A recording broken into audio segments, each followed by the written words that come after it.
Greetings and salutations. Thank you for lending an ear to The Voice of the Times this Sunday, June 20, 2021. For today's editorial, critics of anti-drug campaign silent on illicit trade's impact. Setting aside for now the merits of the human rights case that an International Criminal Court or ICC prosecutor wants investigated, we reflect on why there is no similar clamor to look into the impact of illegal drugs in the Philippines. Only in 2016, when President Rodrigo Duterte came into office, narco-politics was threatening to overrun the country. Back then, the Philippine National Police or PNP reported that drug syndicates were operating in 94% of all the barangay or villages. Similar concerns were raised in the U.S. State Department's 2016 International Narcotics Control Strategy Report, and the UN reported that the Philippines had the highest usage rate of methamphetamine hydrochloride in East Asia. That drug is known locally as shabu.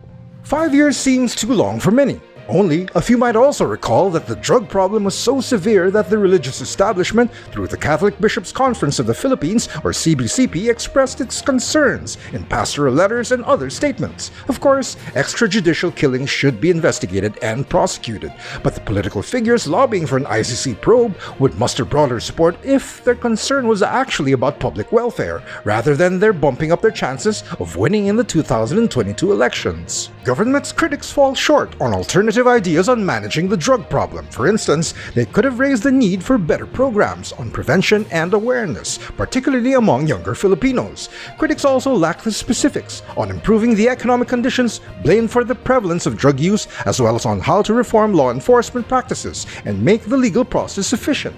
The economic aspect is also relevant, especially now that the Philippines, along with the rest of the world, is hoping to recover from the pandemic. In fact, the economic costs of illicit drugs should be equally important as public health and national security. Regrettably, some people defending the anti-drug campaign seem better at grandstanding than at supplying the relevant economic data that support the government. Perhaps they too are eyeing elected posts next year. The economic toll of the problem in the Philippines, for instance, is not a handy detail to access, but we did find that the illegal drug trade in the country was estimated to be between $6.4 billion and $8.4 billion annually. Globally, it is believed to be a $500 billion industry, surpassing the value of the international trade for oil. In other countries, data is also available on the impact of illegal drug use on workers' productivity, turnover, and absenteeism, even on learners' school performance. Unfortunately, the government here has been remiss in tracking these figures. What the public has heard is Mr. Duterte's admission that the drug problem cannot be resolved during his time in office, as he had promised during the 2016 campaign. But at least there has been some progress. The Philippine Drug Enforcement Agency, or PDEA, hopes to clear 18,000 villages of drugs, according to its announcement before COVID-19. Remember, though, that we have more than 42,000 villages overall. Also, there are recurring reminders that drug syndicates are thriving. Just this month, we heard of shabu seizures, one valued at 3.4 million pesos in BRMM, or the Bangsamoro Autonomous Region in Muslim Mindanao, and another worth 135.5 million pesos in the metropolitan cities of Parañaque and Las Piñas. In ignoring the points raised here, the opposition and other critics lose credibility in arguing against the government's anti-drug campaign.